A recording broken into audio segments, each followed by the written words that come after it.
Welcome into the video. I'm your tech guy Wayne, and today I'll be going over how to use the Motorola Razr for beginners. This is the Moto Razr 2024, but most of the Razrs work very similar. So if you have a similar version that has the full screen on the back, you'll be able to follow this tutorial. Now this is a beginner's walkthrough. It's for someone who has never used a Moto Razr before. So I'll be going over everything you'll need to know to learn how to use this phone. So make sure you watch all the way to the end so you don't miss any important information. Okay, I always start with just a tour of the phone. Now on the right side of the phone here, you will find the power button, power sleep button, and the volume up and down buttons. Now pressing the power button will wake up the screen. Pressing it again will put the phone to sleep. Now it's still on, it's just asleep in a lower power mode.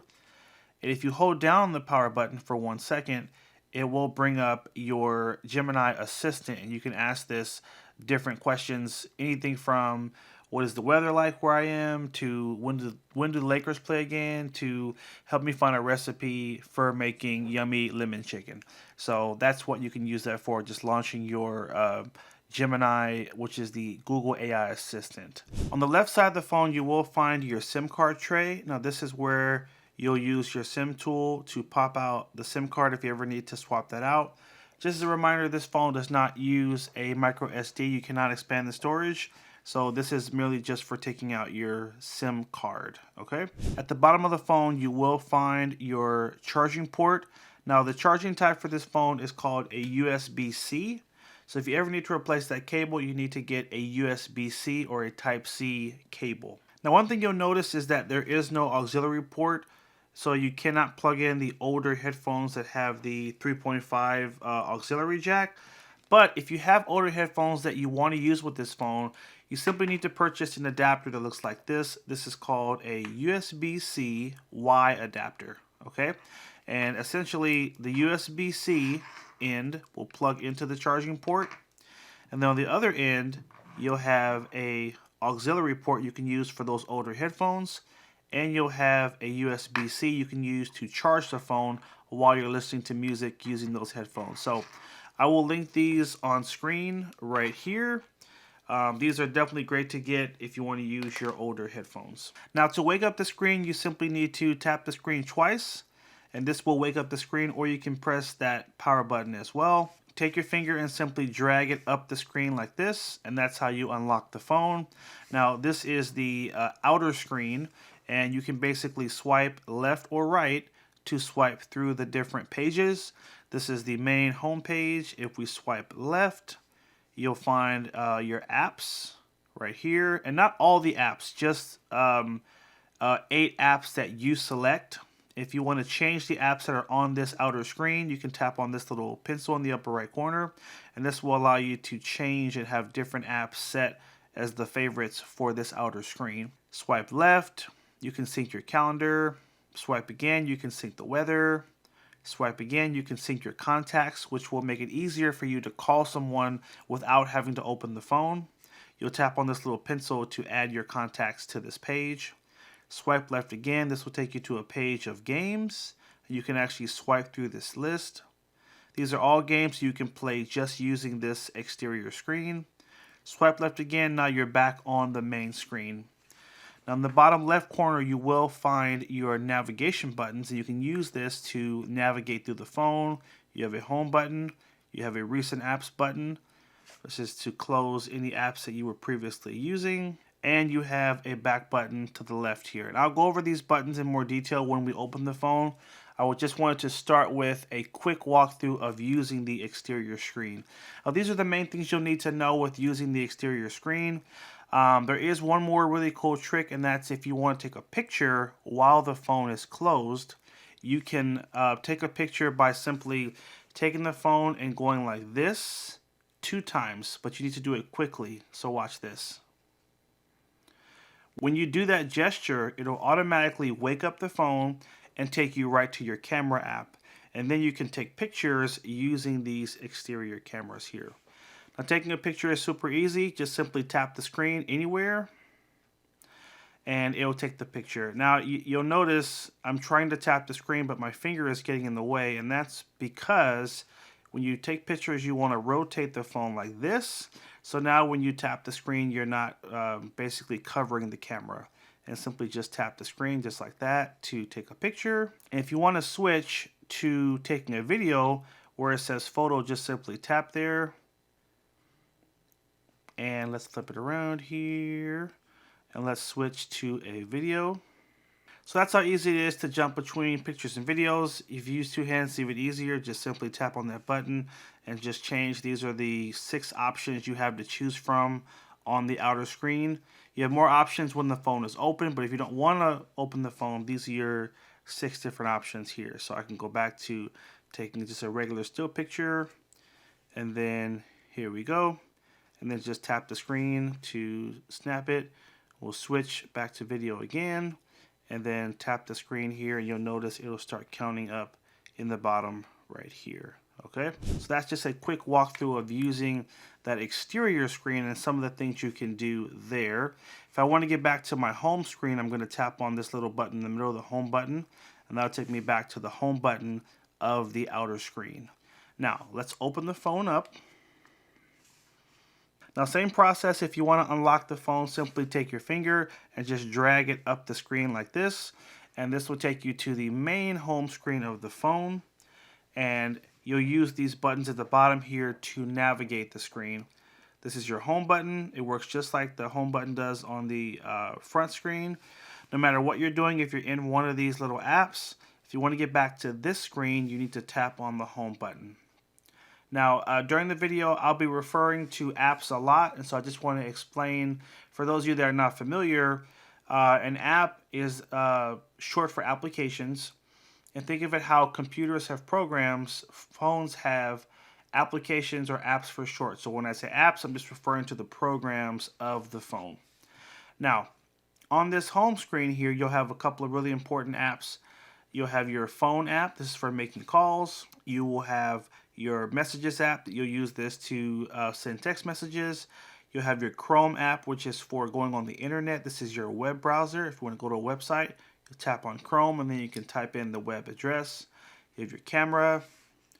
You have your Moto folder, and this has all the different Motorola exclusive apps that let you do a lot of really fun things. Your Google folder with all your different Google services like YouTube, Google Maps, if you need to get directions to go somewhere. Your Gmail, your music, your video calling. So all those are going to be encompassed in this folder, and there's multiple pages, so you'll just want to swipe left, and then you can see your other 3 options here: your Google Wallet, your Google Keep for your notes, and your Find Hub. And here is the Play Store. This is the app you use to download new apps. Maybe you want to download Uber or Uber Eats or DoorDash.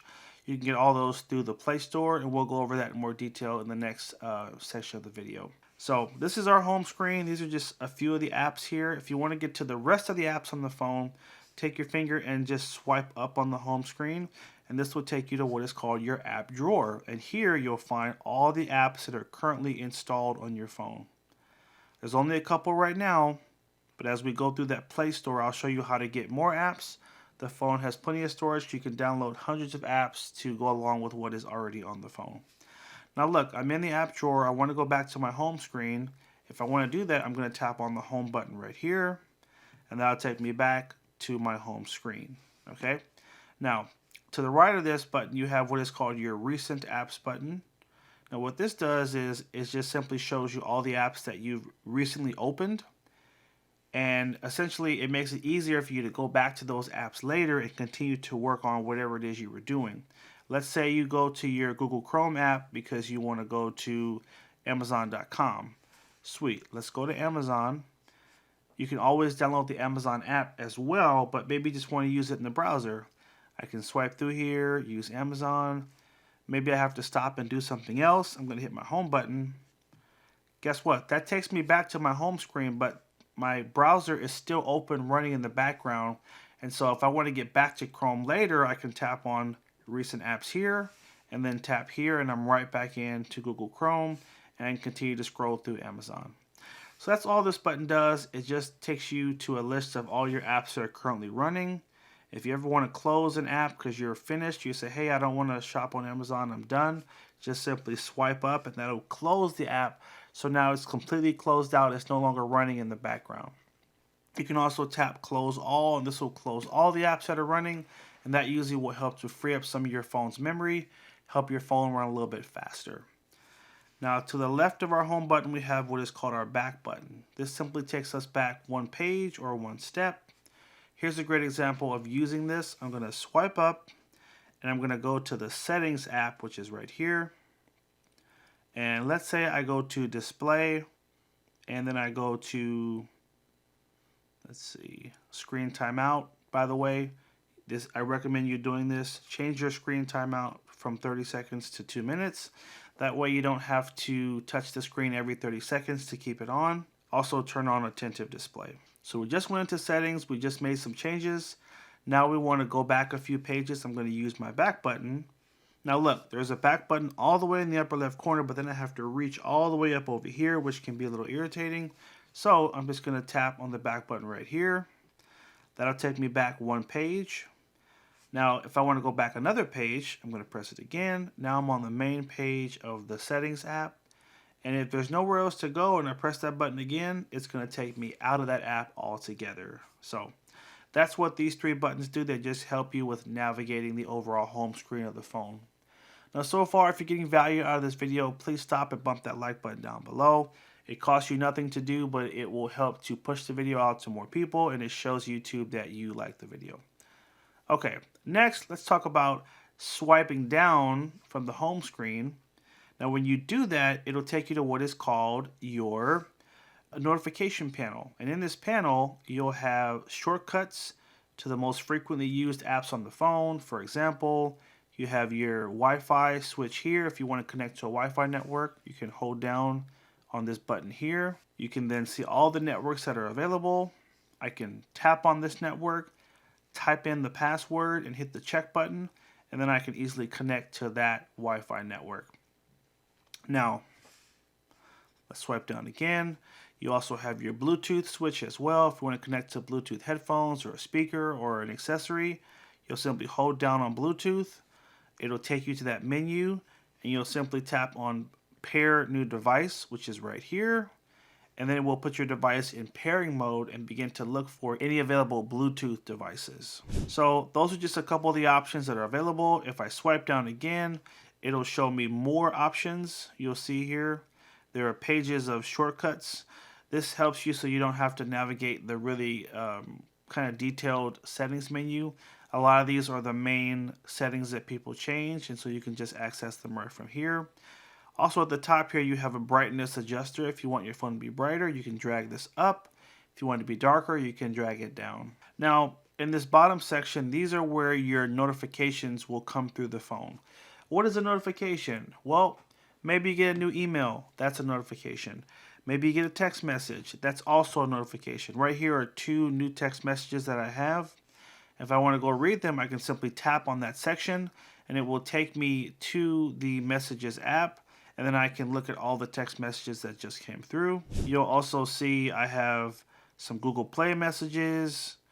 I have a note to restart my phone because I just did an update. I have some new emails right here. So this whole section simply is just keeping you up to date with things that are coming through your phone. You get a new text, new email. They're all going to show up in this section, and then you can easily go and follow up by tapping on that section. So that is the notification panel in a nutshell. Okay. Let's move on to downloading apps. Now we talked about swiping up on the home screen and being able to see all the different apps that are on the phone, so we know about that. If we want to get a new app, we have to go to this particular app, which is called the Play Store. The Play Store is where you find all the apps that are compatible with your phone. So here you'll find the library that has about 2 million apps for you to download. Some are paid, some are free. So if you want to download a particular app, you can simply tap on the search button twice. This will bring up the keyboard and allow you to begin searching for an app. Here's how easy it is to search for an app. You can either type the name of the app, or you can tap on this little microphone in the upper right corner, and then you can say the name of the app. Sudoku. I love searching for apps this way because it's so much easier, and especially if you don't know how to spell the app, You can just say it, it'll automatically type it in for you and search it.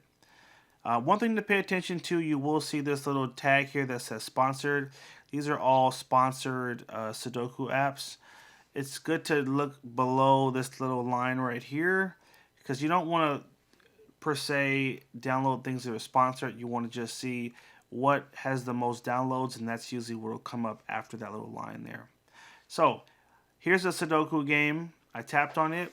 This is a free game. How do I know that? This blue button here says install. If you ever see install underneath the app name, that means it's a free app. You can simply tap on that install button to download it to your phone. If that blue button does not say install, if it has a price, that means that that is a paid app and you will need to pay for it before you can download it. So it's important to know the difference. But most of the apps are free, and most of the time you're not going to have to pay for apps. Here, the button says play or it says uninstall. So this tells us that the app is already downloaded. Now watch this. I'm going to hit my home button. Let's figure out where to find the app on the phone now that we've downloaded it. We're going to swipe up on our home screen and go to the S section, and here is our new Sudoku game. I'm going to tap on that, and just that easy, now I can play this new app I downloaded. So that's how easy it is to download an app. Now this is an important note to share. Notice right now we don't see our home buttons at the bottom of the screen. Where did they go? Some apps will move into what is called full screen mode. And when you're in full screen mode, guess what? You won't see the home buttons, but they're easy to bring up. You just need to start at the bottom of the screen and swipe up, and then your buttons will pop up for a couple of seconds here. So watch this. I'm going to swipe up, hit the home button, and now we're out of the Sudoku game. So that's just a random FYI, but you guys will run into every so often. Okay. Let's move next into how to change the size of your text on the screen so that it's easier for you to read. For some of you, that size might be fine, but for others, you may want it to be a little bit bigger. So here's how to do it. Swipe up on your home screen, swipe up again, and go to your settings. From here, we're going to go to display, and then from here, go to display size and text. And here, we can play around with the font sizes and the display size. Here is your example, and when you make changes, you'll be able to see it here. So, I'm going to hit the plus. And here, you can see the size of the text is getting bigger. And feel free to play around with this. You'll also see everything is getting bigger, so it's even getting bigger down here. You can also change the display size as well. So now the size of the icons are also getting larger too. So if I hit the home button, you can see on the home screen, everything is much bigger now, which makes it easier to read. If I swipe up, everything is going to be bigger as well. So you'll want to play around with those settings to dial in the exact size that is best for your eyes. If I hit my recent apps button, and I go back to my settings here, I can kind of adjust these. I'm going to bring these down just a little bit. There we go. And then hit our home button. So that's a brief run through of just how to control the size of the text to make it easier to read things on the screen. Now, next, let's go over the sound, how we control the sound that's coming through the phone. So you basically want to tap on the volume up or volume down button like this. You'll see it pop up on the side here. Now it's going to go away quickly, so if it goes away, we'll just bring it back up. But press volume up or volume down, and here I can increase or lower the volume. There's also going to be a little button here, a speaker. And when you tap on this speaker, this is how you toggle through your main sound settings. So when you see this, it means the sound is on. When you see this, it's on vibrate. And when you see this, the sound is totally off. So you'll toggle from this menu here. And sorry I have to do it quickly, but again, the menu goes away after like 2 seconds, so I want to make sure you can see it. So volume on, vibrate, no sound. Then tap on these 3 dots at the bottom. Now this brings up your additional sound settings. And the reason for this is there are different things to control with sound. There's not just one sound adjustment for the entire phone. Why is that? Well, you might need your phone calls to be louder so you can raise the sound here to be louder for calls. But here, this this is your ringtone sound. So you have one volume adjuster for your ringtone. You have another one for the actual sound of the call when you're on the call. This is your music or media volume. So if you're listening to a YouTube video or listening to music, you would control it from here. This is for notifications. So if you get a text message or an email, the sound that comes through, you control that here. And then this is your alarm sound. So guess what? These are 5 different settings that you would need to control, and they're all different things. You don't want just one volume control. You want one for each important thing because they all kind of work differently. So just to recap, you're going to press volume up or volume down to bring up that menu, and then this controls your volume, standby, or your vibrate. And at the bottom, these 3 dots here takes you to your full volume menu where you can control the different sound for different things. So call volume, ringtone volume, notifications, alarms, and your media. All right. Now, so far, if you're getting value out of this video, and if you haven't done so already, make sure you stop and bump that like button down below. Again, it'll help to push the video out to more people. Okay, let's move on now, and let's talk about how to make calls and how to answer the phone when someone calls you. In the bottom left corner here, you'll find your call button. This is the phone app right here. You'll tap on that. Tap on this button here. This is your dialer. And here you can type in a phone number to call. And let's go ahead and give it a shot. So, obviously area code, phone number. Tap the green button to start the call. Give it a couple of seconds. When the call picks up, you'll see it counting up. If you want to put the phone on speaker, you'll tap your speaker button here for speakerphone. Mute here. You can bring your keypad up if you need to make selections on the screen. If you want to add a call to the call right now, do a 3-way. Tap on add a call. When you're all done, simply press the red button, and that's how you'll end the call. That's how easy it is to make a phone call. Now, when someone is calling you, it's going to look like this. Okay, here's the pop-up. I'm going to press the volume to just mute it. And really easy, just either press the answer button or decline. Let's tap answer. And here you'll have the exact same options on the screen. And when you're all done, press the red button. Now, when the phone is closed, here's how it'll look when a call comes through.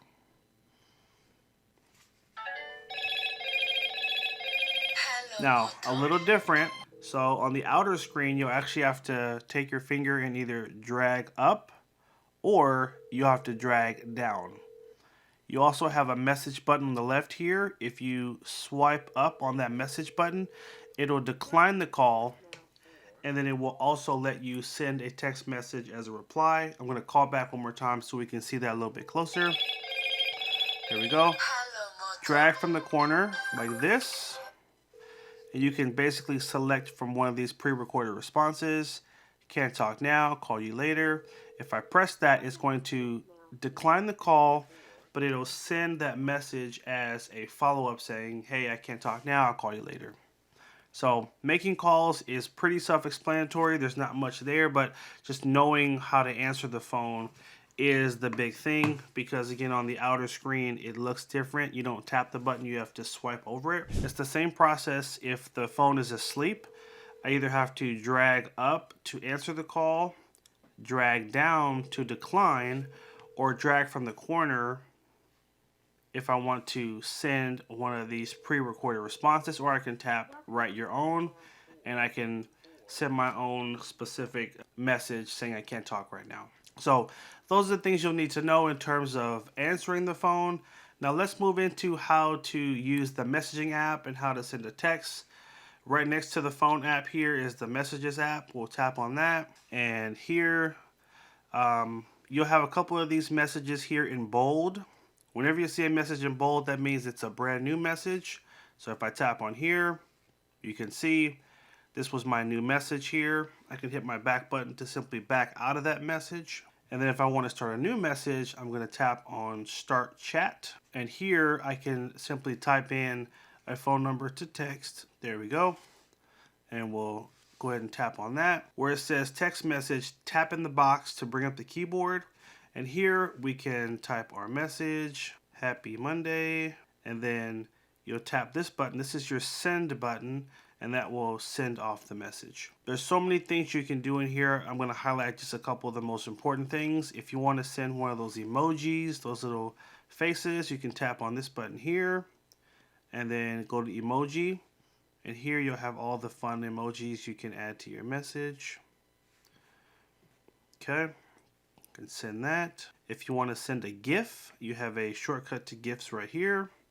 Just tap on that, and then you can tap in the search box here to type to look for specific GIFs. Search, hello. Now if you want to send a picture, you can tap on this button right here. So text message, there's a happy face to the right. You tap on this. This is if you want to take a picture and add it.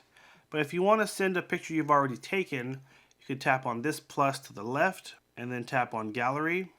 And this will let you look at pictures you've already taken. Let's go ahead and send this picture and hit our send button. And that's how easy it is to attach a picture to your message. Now all the way to the right here, you'll have a voice recorder option here, which is pretty cool. If I press and hold on this, I can send an audio file. Hello, hope you're doing well today. Let go when you're finished recording, and then you can hit the play button to listen to it. I can send an audio file. Hello. If you don't like it, simply hit the X and you can start over. But this way you can just send a voice recording instead of having to type out the message. Another cool thing, if you tap on the text message box again, and you tap on this microphone, you can say the message instead of typing it, just like this. So first you'll have to give it permission to work. And now it's listening, and everything I say, it's going to automatically add it into the box there, period. And then tap the microphone when you're finished and you want it to not listen anymore. And that's how easy it is to basically just use what is called voice to text. It will listen to your voice and then it will text what you say. So we can hit our back button here to back out of the message. And that's pretty much it. Those are the basic things you need to know in terms of sending text messages. Make sure you bump that like button down below if you haven't already done so. Definitely appreciate that. Let's move into how to secure your phone with a passcode and how to set up your fingerprint reader. We're going to swipe up on the home screen and go to the settings app. You're going to swipe up and we're going to go to security and privacy and tap on set screen lock. Here, your phone is currently set to swipe. That's the only level of security, which is no security. So let's set a pattern. When you set a pattern, someone has to know the pattern in order to unlock the phone. We're going to make it just an L. Hit next, do another L, and now we can confirm that. Press done. And now, if I lock the phone just by pressing the power button, I unlock it. If I try to swipe up to unlock the phone, I have to put that code in first to unlock the phone. So now our phone is secure, and next we can talk about setting a fingerprint reader. Swipe up and go to device unlock and then go to fingerprint. You'll have to put in that passcode first, and now we can hit setup and we can program our fingerprint so we can unlock the phone using our fingerprint. Alright, so all you want to do is simply hold the phone and try to hold it as naturally as possible, and then simply tap on the power button. And you tap and lift, and you want to try to move your finger just ever so slightly each time you lift it and put it down, because you're trying to program your fingerprint into the phone so that it makes it easier to unlock the phone. So I'm lifting. I'm not applying force. I'm just lifting and putting my finger down and just trying to move it each time that I do it. And we're just about done here. Perfect. Our fingerprint is now added. Now, one important note, I always say program 2 fingerprints, one finger on your left hand are on your right hand and one on your left. So if you ever have something on one of your hands, you can just switch hands and then unlock it that way. So you'll simply tap add another to program another fingerprint. Hit done. I'm going to lock the phone, and now I can take my finger and just press it right on the power button, and that will automatically unlock the phone. So now our phone is fully secured. We have a pattern set to unlock the phone, and we have our fingerprint set up as well. You can also set up the face unlock too, and that's pretty cool. When you raise the phone up to your face, it'll unlock as long as it reads your face. Just simply tap face unlock. That one's super easy. We don't even need to show the process because it's very self-explanatory. You hold the phone up, make sure you're in a well-lit room, and it will just program your face into the phone. So that's how you secure the phone with a passcode and with the fingerprint reader. Now we're going to end the video with going over how to use the camera. Simply tap on the camera button here. We'll just go over how to take pictures. The device is asking for your location. Tap while using the app. Now, the reason for this is it will organize your pictures based on where you've taken them, and it can be really fun, especially if you travel a lot. It can create just these timestamps and then group your pictures by Hawaii and LA and New York, and it's a cool way, especially when you have the phone over time and you see all those pictures that are saved from different trips. So here is our camera app. Right now we are looking out of the rear camera, and that's why it's dark. You press this button here, it will switch to the front camera. Just tapping this will allow you to jump back and forth between the front and the rear camera. If you want to take a picture, tap the Y button, and that will take the picture. If you want to take a video, you can tap on video. Notice the button changes from a white dot to a white dot with a red dot in the center. Tapping this will start the recording, and you'll see it counting up in the upper left corner. You can always snap a still picture during the video just by tapping this button here. Just extract some stills. When you're done recording videos, simply press on the red button to stop. If you want to see what you just recorded, tap on this little icon to the left, and you can go right to see what video or pictures you just took. So super easy there. Let's hit our back button to go back to the camera. You have other options here. You have a slow motion option. You have a portrait mode, a pro mode. You have more. All these other cool options. Night vision is built in, but you have to go and select it in the more section. Dual capture is pretty sweet. You can actually record using the front and the rear camera, which is really cool. Great for vlogging. More, you have a time lapse, and you have a special scanner for taking pictures of documents, which is also super helpful. Now, let's go back to a photo. Let's say you want to turn on the flash because you want to make sure you have some extra light for your picture. At the top of the screen, you'll have some options here. Now, this is your flash icon, and if you see a slash over it, that means that your flash is turned off.